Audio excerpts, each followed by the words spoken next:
I followed with shock the story of Rehab, who died in Saudi Arabia. The evidence that is available suggests that her death was preventable, and that it only happened because there was neglect in giving her the requisite medical attention, which would have saved her life. We've also seen the evidence from the Kenyan community that they reached out to the Kenyan embassy in Saudi Arabia for support and for intervention to take her to hospital, and that they encountered hostility and rejection from the embassy, and that Rehab was subjected to extremely difficult conditions outside of the embassy, and eventually succumbed and is now dead.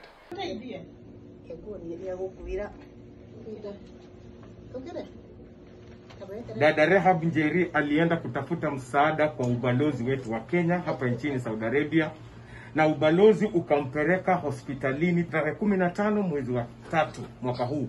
Walipomtoa kwa hospitali, walimuomba Mkenya mmoja kwenda kuketi naye nyumbani kwake. Na baada ya dada wetu kuzidiwa, ubalozi ulimwachia huyo dada huo mzigo. At the heart of this problem is poverty. At the heart of this problem is blue-collar workers.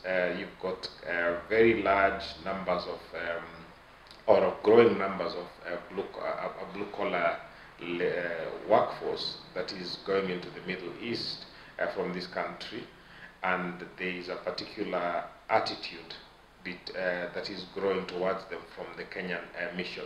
I'm certain that what is developing in the Middle East and in relation to the Kenyan workforce is very similar to an attitude by the Kenyan mission of contempt, of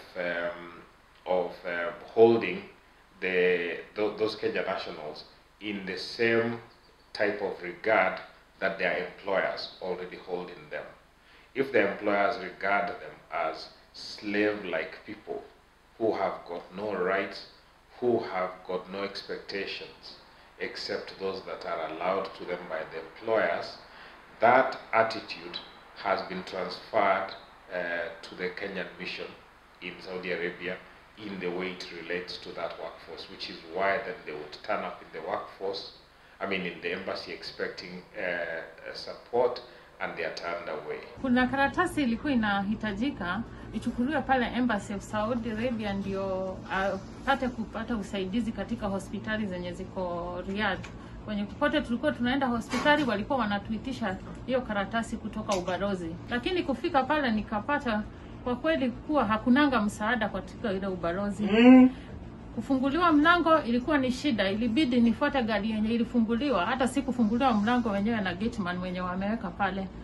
Wakapiga simu na kuingia pale ndani, ikakuwa ni historia nyingine. Ikakuwa sasa si karatasi, ni vita. Yani ni kama umeingia kwa military camp. Yule ambassador mwenye ameletwa pale hana utu kabisa, kwa sababu unamueleza shida yako, anataka historia yake kujulikana alikuwa wapi.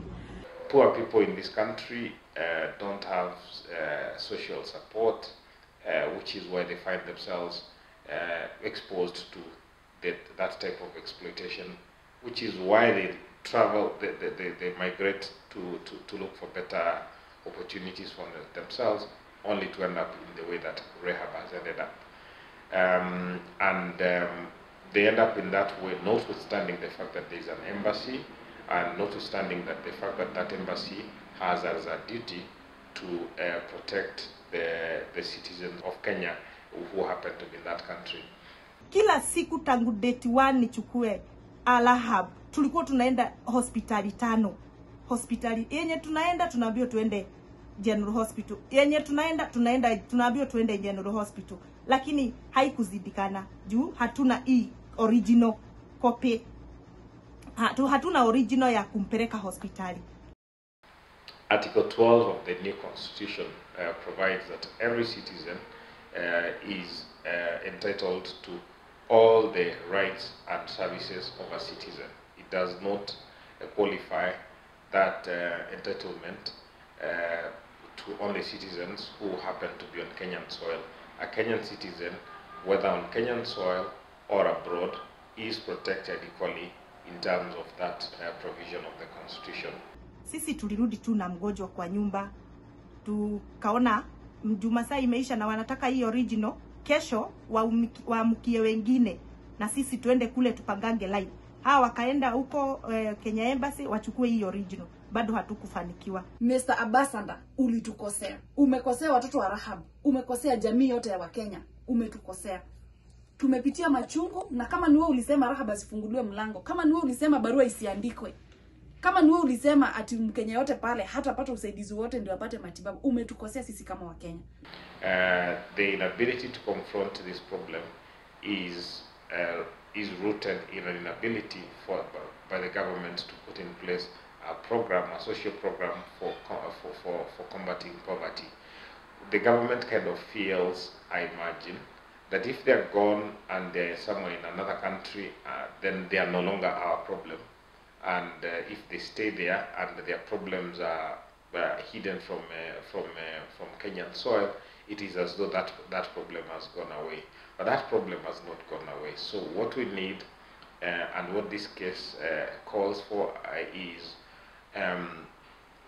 a wholesome reflection of what it means for Kenyans to migrate for purposes of labor, especially blue-collar laborers.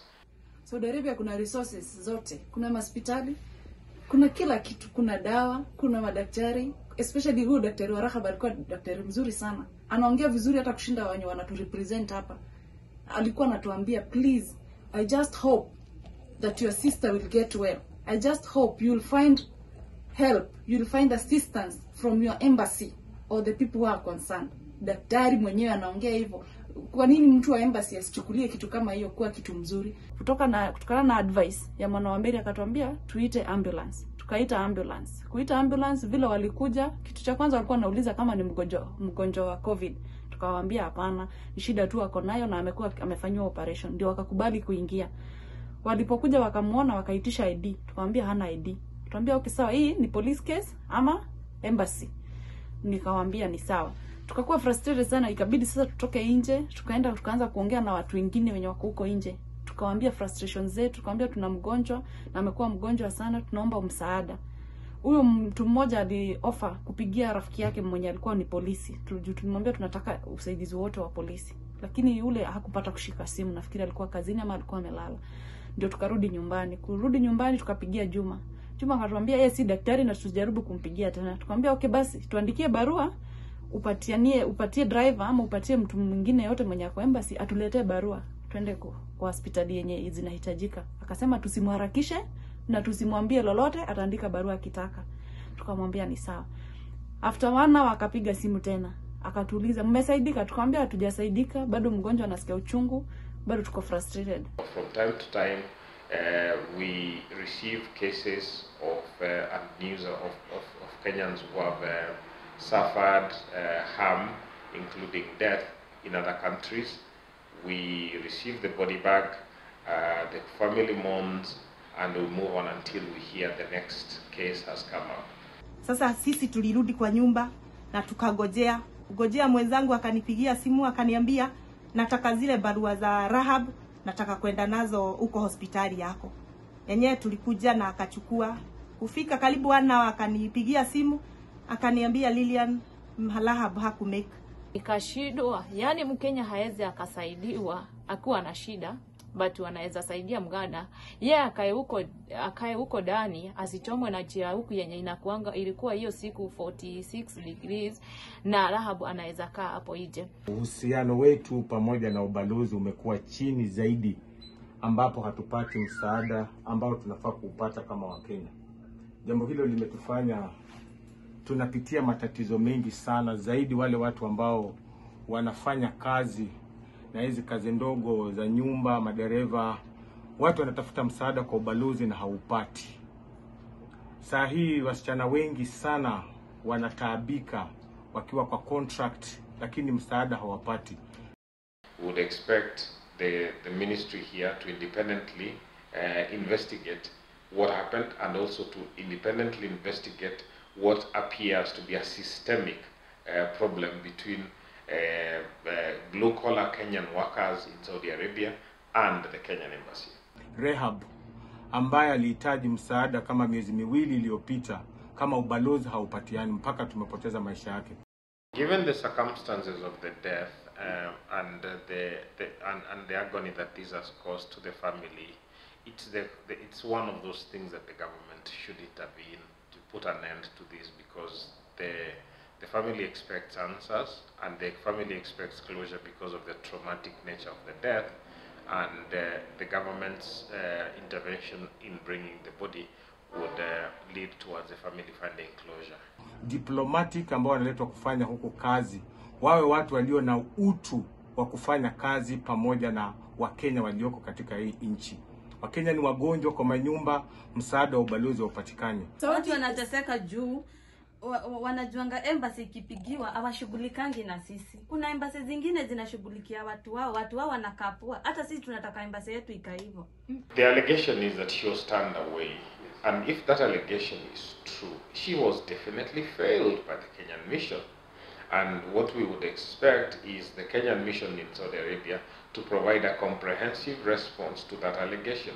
We would expect in fact, not even the Kenyan embassy in Saudi Arabia, would expect the Ministry of Foreign Affairs here in Nairobi to provide a comprehensive statement about how Rehab died, the circumstances leading to Rehab's death.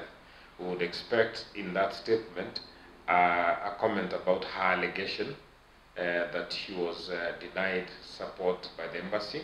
We would expect the ministry here to independently investigate what happened, and also to independently investigate what appears to be a systemic problem between blue-collar Kenyan workers in Saudi Arabia and the Kenyan embassy. Article 12 of the new constitution provides that every citizen is entitled to all the rights and services of a citizen. It does not qualify that entitlement to only citizens who happen to be on Kenyan soil. A Kenyan citizen, whether on Kenyan soil or abroad, is protected equally in terms of that provision of the Constitution. So what we need and what this case calls for is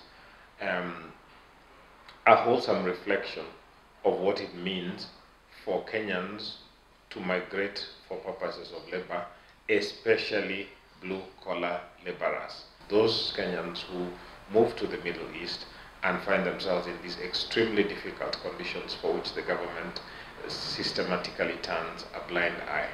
And I hope that what has happened to Rehab is a wake-up call and will lead to some definite action on the part of the government.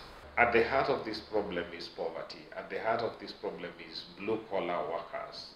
You've got very large numbers of, or growing numbers of blue-collar workforce that is going into the Middle East from this country.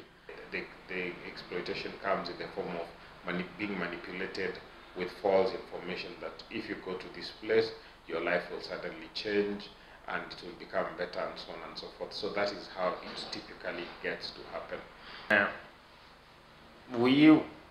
Our obligation is to raise the concerns and to put on the authorities the pressure to ensure that we highlight the issue and to demand that the government follows up.